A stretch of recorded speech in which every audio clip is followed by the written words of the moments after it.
So today we're going to cover getting on target with Twitter and how we get closer to what we need to do. As with my previous presentations, I like to do a little bit of an agenda at the beginning to give you an idea of what's happening, or what will happen, and what we'll talk about. So we'll talk about what is Twitter, why it's important, how does it work.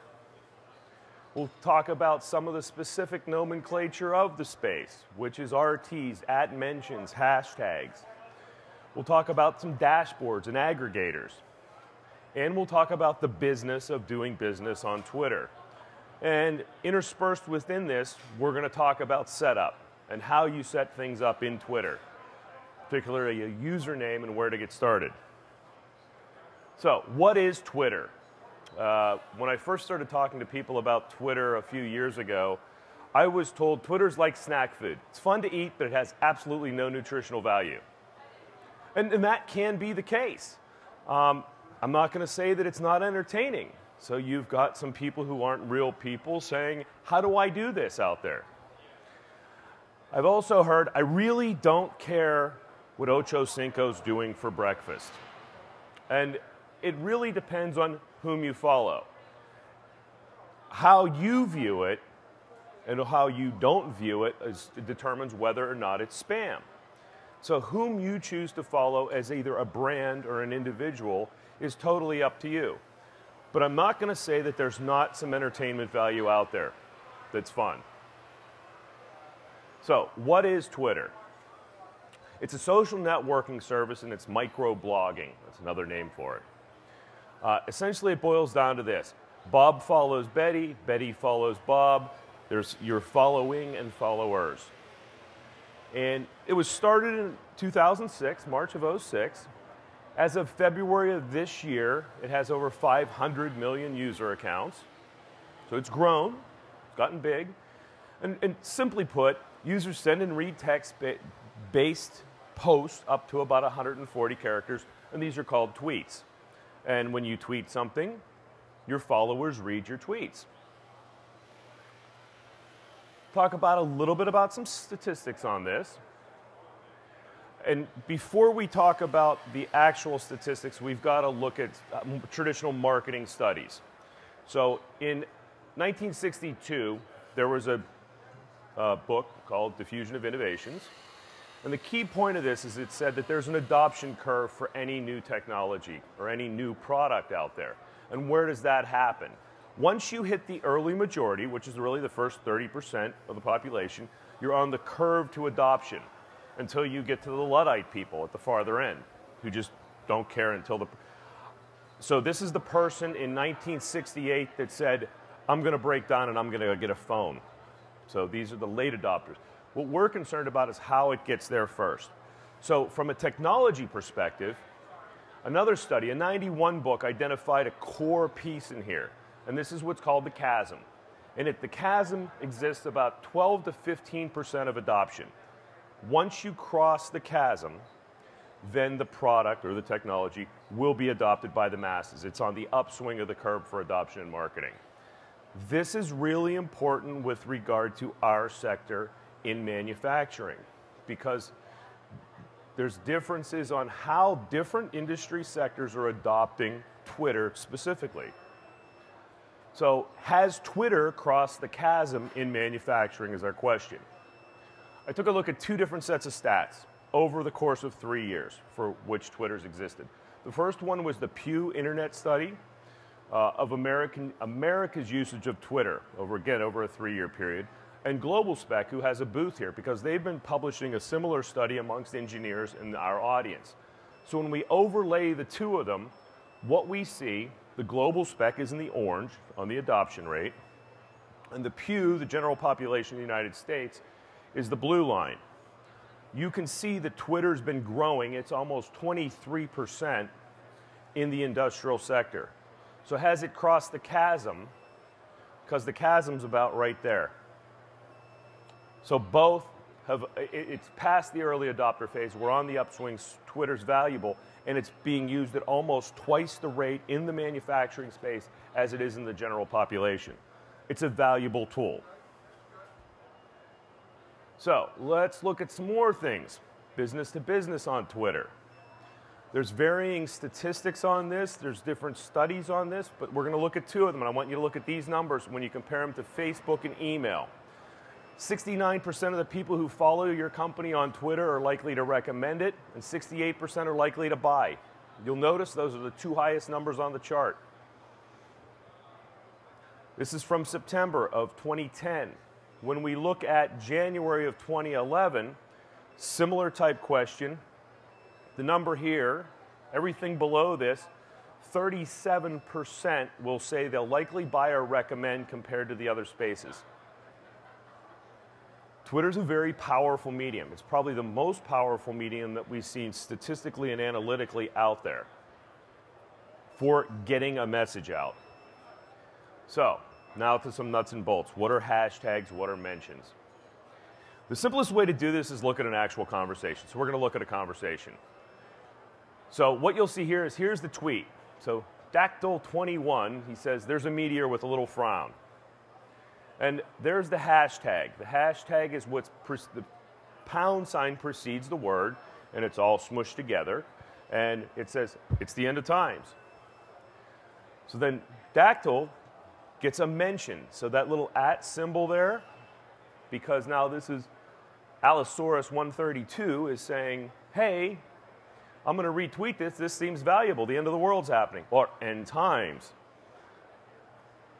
And that's an RT, or a retweet. You'll see then it also gets the hashtag again, to where we're doomed. Everybody's using the same hashtag. So the hashtag for IMTS is #IMTS. That way you can find it and everybody can be in the same conversation. Now look what happens. This is somebody talking about Justin Bieber, because he's not paying attention at all. He's not part of the conversation. And you're going to see that in a Twitter stream.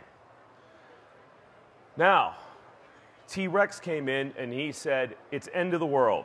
And he created his own hashtag. And look what happened down here. He got yelled at. He got called out. He says, hey, noob, new guy, wrong hashtag. The meteor's coming. You're using the wrong thing. So this is essentially what a Twitter conversation looks like. So some common hashtags are Follow Friday. And that's where you say, hey, these are people worth following. These are some people I follow. I think you should follow them too, telling your followers. Lots of common courtesy here. And then there's a Facebook-like Tuesday that's very popular in our industry. And it's the folks who do it best, who do it to everybody, they're wonderful people, is Kurt Manufacturing. And they're very kind to push people to everybody else's page, and they do it very individually. Now, there's a couple ways to do Follow Fridays. You can just list the names, but it's actually nicer to say, hey, follow this person, not just because I'm listing their name, but follow this person because here's why I follow them. And by doing that, you're telling your followers valid reasons to follow these people and why you think their information is valuable. There's several services. If you're not sure of a hashtag, there's a couple services to find them. First one is TagDef. The other one is hashtags.org, and you can type anything in after that, like IMTS, and it'll give you what the hashtag is used for. And what the trend. What the trend's a pretty interesting one. You should make a note of what the trend. Look that one up because you'll get some data and analytics that accompany that. So where do mentions appear? There's some confusion about mentions, and this is a moving target. If you respond to a username at the beginning of a tweet, so @username, it will only appear to your followers' walls if they're following that username. Now, this has gone back and forth a couple times. Suffice it to say that that's probably a good rule to keep for now. So it'll only be shared with the other people. Notice this one where I tweeted to Leanne, who put this show together. And there's a period here at the beginning. So if you put any symbol prior to the name, hey, @username, hey, George, hey, dinosaur, that's a character before the username. It's just not the @ symbol to start it off. And that's not a bad way to address it because you want to say, dear sir, dear madam, hi, how you doing? It's just common practice. Even in 140 characters, you can be nice. Now, in the conversation, just to take a look at how those conversations happen, you'll see here, FYI, at Hootsuite Business, I have a question for you. And as the conversation goes down, you'll see how we're responding. And you can follow that whole thread. So if somebody comes into the conversation down at the end, Twitter is now enabled to where you can see the whole conversation previously. That's relatively new. Twitter, you couldn't always do that. You'd have to search and kind of hunt and peck for where the conversation started and piece it together. This is very important to know because this comes into how they monetize it. And this becomes part of their terms of service when they link to other accounts. So I just want you to kind of file this away and think about this for a minute. And we'll come back to it. Common courtesy in Twitter.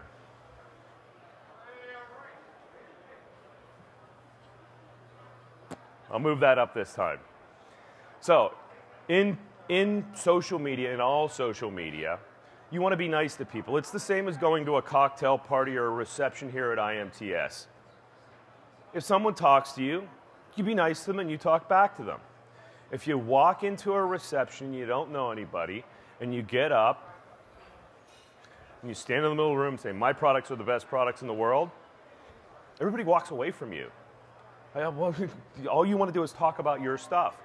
So it's just not a message where you're going to talk about just your stuff. You've got to engage in conversation here, just like in any other social media space. If you only talk about your stuff and tell me how great you are, you're going to become an outcast. Everybody walks away from you. So this is what a tweet looks like. It takes you a very short amount of time to read a tweet. Once you get used to looking at them, it's just like looking at a stock ticker. Were you able to read that? Because it took you 80 milliseconds to actually read that tweet. That's how quick your brain processed it. So you can see this stuff happen very fast. And you can absorb that information. You're getting sound bites, but you can click down through it. So let's talk about auto followers and auto direct mentions. And we'll define some of these things.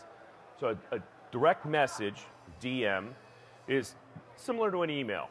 It's like sending an email on Twitter. So it's not a public thing. Nobody can see it. It's in the back side of it.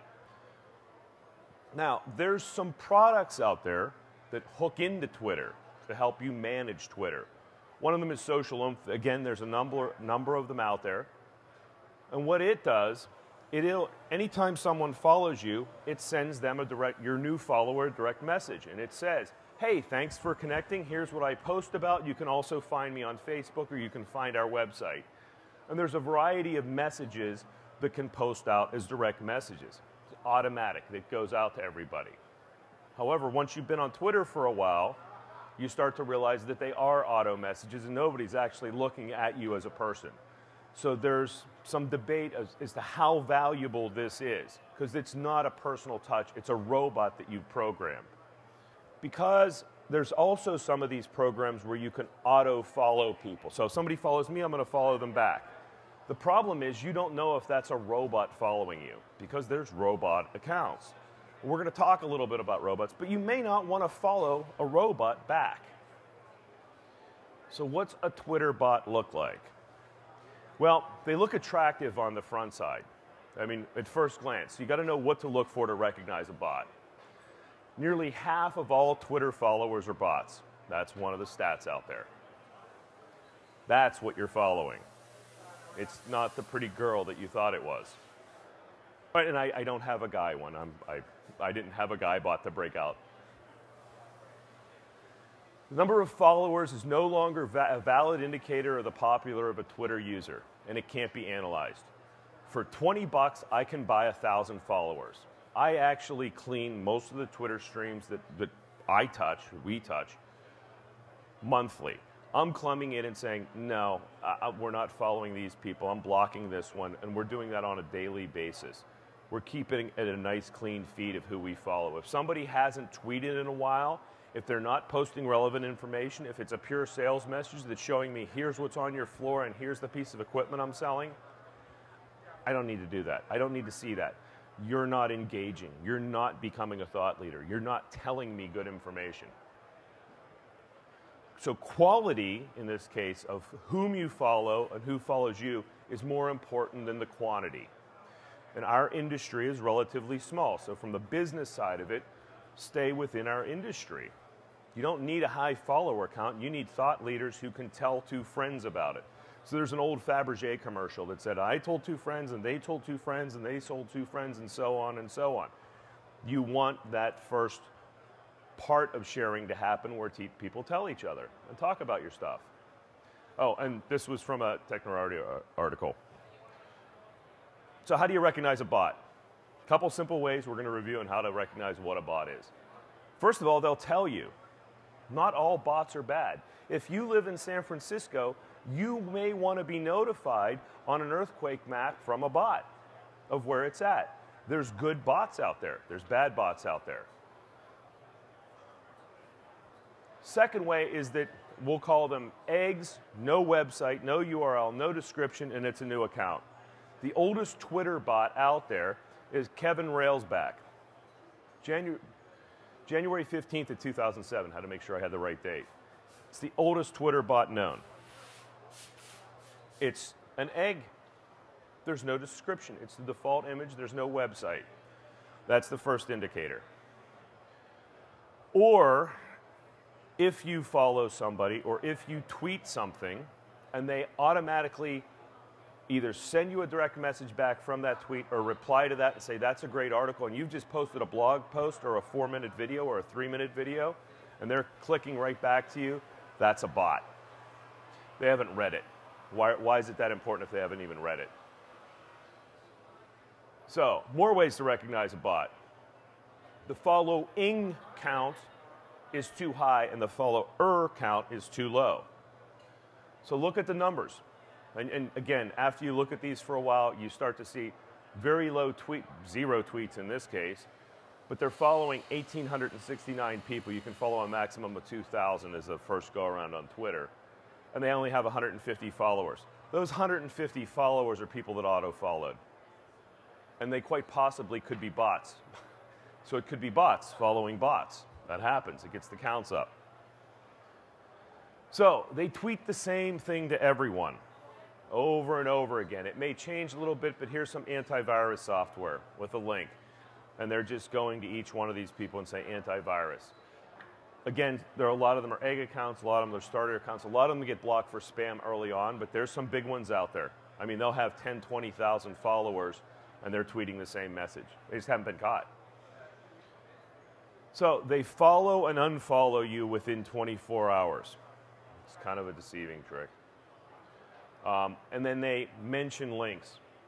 They @mention links. And that's what this looks like. It may be interspersed. These are the better bots. It's going to be interspersed with other messages, other stuff. It's going to say random stuff. You can look down at some of these, and I apologize for not having an example of it, but it won't have an @ symbol. It'll say, John Smith, I saw that, ha, ha, ha. But it's not really talking to anybody. It's just nonsense language. It's programmed. So I'm telling you all this so that you don't get hacked, because at some point, everybody gets hacked. It's going to happen. If you assume that you're going to get hacked, you probably won't then. Here's how it works. Within 24 hours, your account will be followed by a bot. I will put money on it. Some of your first followers will be a bot. Your first follower, there's a high probability, will be a bot. The very first person that follows you, robot that follows you, will be a bot. If you click a link at your account, and this is real important, if you get nothing out of this once you go onto Twitter, please do this. Please pay attention to this section. If you click a link, your account will start to send out, you'll get hacked, and your account will start to send out the same message that you clicked on. Here's what they look like. Hey, somebody's saying this rumor about you. Here's the link. Or, hey, thanks for the connection. Can I share an awesome opportunity with you? We recognize that as spam. That's a bad one. This website is glitching. There's no billing page. You can get it for free. Okay. You get what you pay for. You get hacked. Hi, some person is saying very bad things about you. Same theme. Somebody's posting pictures about you. Oh my God, they got this picture of you. It's on this page. Take a look at it. It's stuff that's going to encourage you to click through. You get there and it's a dead link. What it's actually done is it's hacked you, and you forget about it, and it starts sending out messages. What's nice is, one of your good followers, this is Bishop Wisecarver, a machine shop in Northern California, Pittsburgh, California. And you'll see, they'll come in as your friend and say, hey, your account's sending out spam. You just got hacked. You need to know this, because they're sending out direct messages. You don't know it's sending out direct messages. So be aware of that. Don't click. If you don't know what it is, if it's somebody you never heard of, even if it's your best friend, and they say they're posting bad pictures and it's not language they use, don't click the link. So some things to do, or things to be aware of, or maybe things to be prepared to be annoyed by, because it happens, is there's a service called Twit, which a number of people use and seem to like. After you've been using Twitter for a while, they ask you to come in and validate that you're a real user. It's to combat bots. The problem is, the bots aren't going to do it, but you have to click through, take the time out, fill out the service, come back. It's annoying. To me, that's annoying. You need to monetize it. If you're automating this kind of stuff and you're not checking who your followers are and you're automating, it's not personal. So I never click the Twit. It's not worth my time, because you're not a real person either. You're no better than the bot in my eyes. It drives me crazy. So the other thing that you'll see, and some of the early users of Twitter will post out quotes.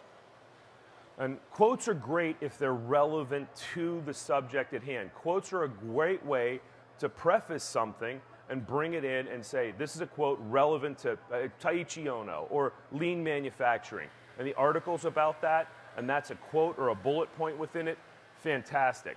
But if you're just putting quotes out to put quotes out and look like you're important because you copied and pasted quotes, it's not necessarily a good way to go about it. That's annoying. People quit following you.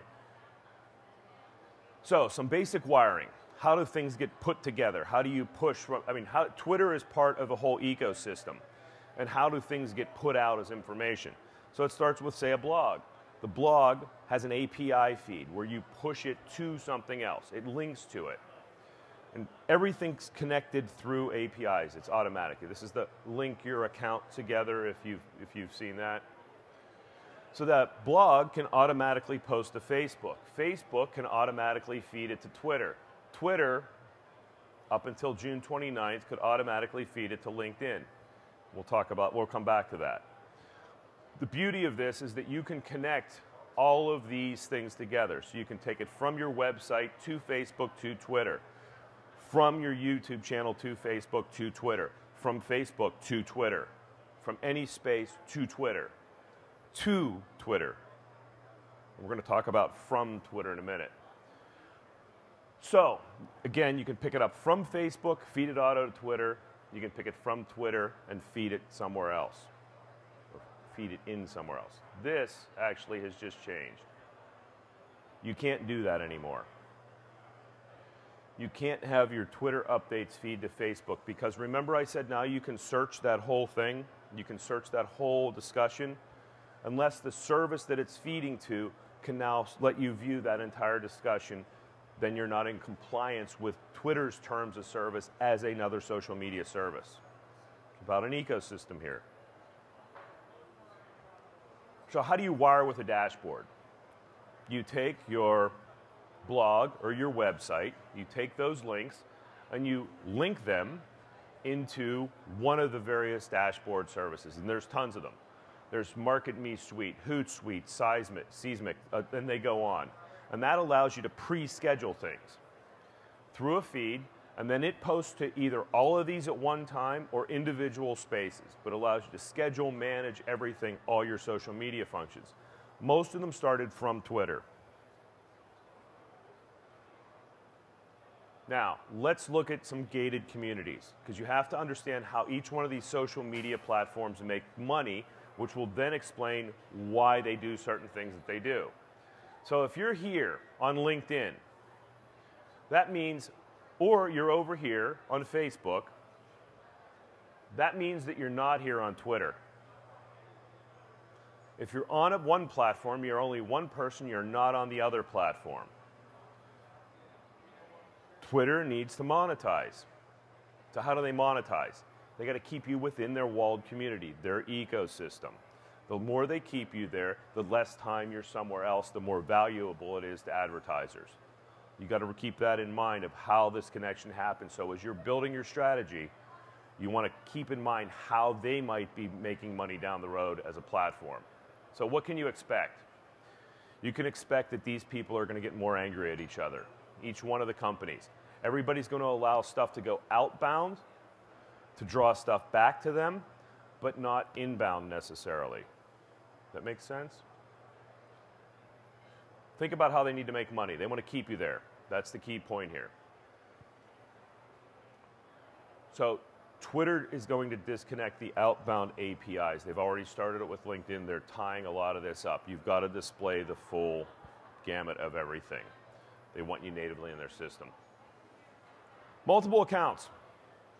So a lot of people say, well, I have my own personal account. I need a Twitter business account. That's good. You can have multiple Twitter or business accounts. Ford Motor Company has accounts on their different cars. I want to say there's 18 different accounts. So there's a Ford Mustang, a Ford truck, but they're very specific to a specific target audience. So if you've got multiple audiences, woodworking, metalworking, metal cutting, metal forming, and you've got products that fit there, by all means have multiple accounts. These guys do, and I use them as an example. You can see that it's managed. They tell you who managed it. It's Elizabeth and Jennifer manage this account, and Pam manages this account, and she's the president of the company. It gets better, though, because there can be multiple people in the company. The guys from XAir were here earlier in the week for our tweet up Monday night. I think it was Monday night or Tuesday night. And you can see how many people are there from XAir within the company. And they talk about their blogs, and they talk about technical articles, and they talk about their job duties. They talk about what they do. And people follow them, and they're very good at it. So within a company, you can have multiple Twitter feeds, and you can have a branded product as well, which is right here at the top. So that's the main company feed for news and information. Now, when you do that, sometimes, like myself, I'm outsourced social media for companies, and you'll run into postings. I blocked out the names to protect the guilty here. If you notice this, all 21 minutes ago, see how it's all the same message? It's 3 different companies. They're actually all equipment builders. They scheduled them, and the agency clicked bing, bing, bing, post this message. They don't do that anymore. This was a mistake. I happened to be watching, and I said, oh my God, that has to be the same agency. So you recognize stuff as you're here. You want to be real careful about scheduling. If you have those multiple accounts like those guys, don't post the same message, because you've got a group of followers within our industry that are doing it. Remember, it's personal. It's about engagement. Oops. So don't have an oops moment. So why should you tweet? Well, you shouldn't tweet in a fire. But when you should tweet is to sell, to make new contacts, to learn, because it's a news resource. So this is a learning tool as much as it is a selling tool. Don't just look at it as a selling tool. Explain. You can explain what you do, what you're good at. You can share events like IMTS. Here's what we're doing. Here's what I'm seeing. Here's what's of value to me. Here's what's of value to my customers. Here's what's of value to our company. Here's the things I need to remember to look at and you should check out too. Blogs, technical information. These are the kind of things that should be tweeted about. Videos. Videos are great to share. The Moto Man out here with his movement, and he goes like that. That's fantastic. Post that. People laugh at it. People say, I love it. You know, we talked about that on Twitter actually yesterday. And share pictures. Pictures are worth 1,000 words. Sharing pictures, you can get a lot of information across.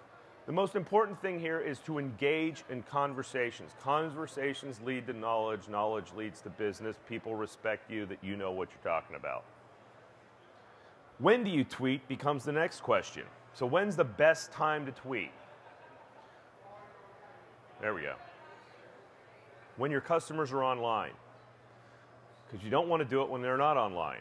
So where is your customer base? Do you know where they're at, who they are, and when are they online? And it's going to be different for everyone.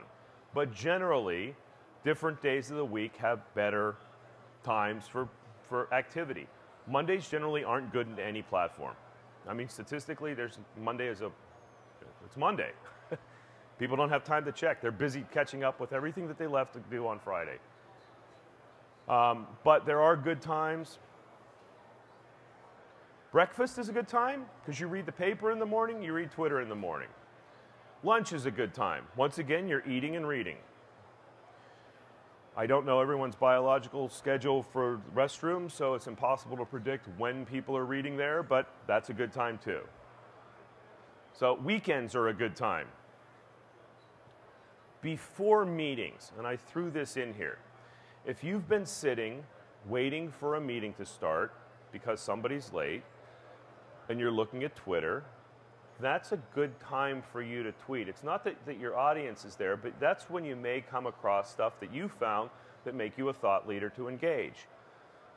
I recommend this. This is the time to read. When you're reading, share it or schedule it. And obviously a good time to tweet is at IMTS. Everybody should be tweeting at IMTS because this show is so massive that you're not going to be able to see everything. And if you're sharing pictures out there, please tell me what's hot. Show me what's good because I want to go look at it too. And honestly, I'm finding cool stuff to look at this show that I would have completely missed without following the hashtag. So, pre-scheduling. Pre-scheduling is valuable.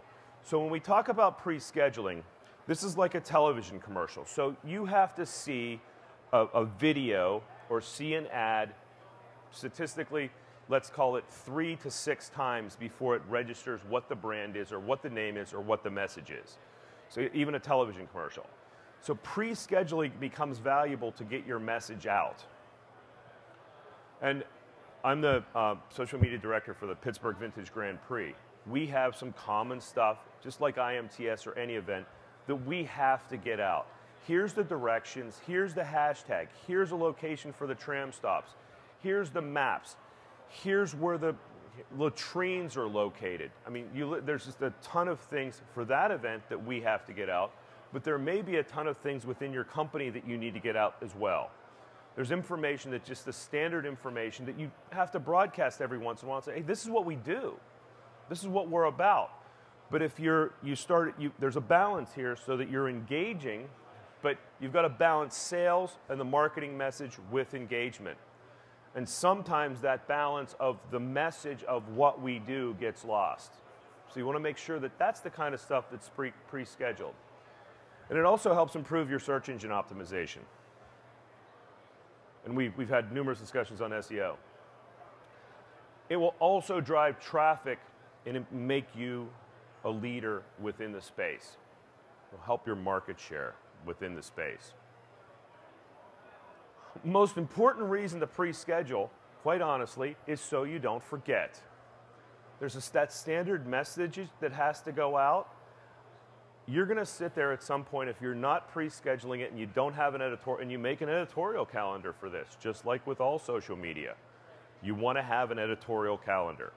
What am I going to be tweeting about when? What needs to go in the cycle? So once a month, I should mention that I'm located in XYZ city, or whatever that piece of information is that you just want to have cycled in there just to remind people. That's the kind of stuff you'll forget to do unless you schedule it, unless you make a calendar for this. So create an editorial calendar. I'm sorry, did I mention create an editorial calendar? Okay, now, nuts and bolts, setting up a Twitter account. How do you get a username? So let's pretend that your company is called A Number One Machine Shop Company because you wanted to be in the yellow pages as A Number One, so you wanted to appear first. So that's how you chose your name. Remember, Twitter's 140 characters in length in a tweet. So if you use that entire company name, you'd use up 33 of those characters. We're just going to pretend that we use that company name because I'm going to build this somewhere. So if we take that, that leaves us 107 characters remaining to put in the tweet. So really, when you select the username, which one's best? A Number One Machine Shop Company, A1 Machine Shop? How about A1 Machine Shop like this? How about it like that with an underscore? Or this? Is it even available? The recommended length for a tweet is 80 to 120 characters. Because remember when the dinosaurs were retweeting stuff? It had to put their username there, right? So you have to allow space. You can't use up all 140 characters. You have to allow space for people to come in and retweet you or mention your name, and their name gets to be included in that. So let's take the middle of it. We'll go to the high end, and we'll say your tweet length is actually 90 characters long. All right?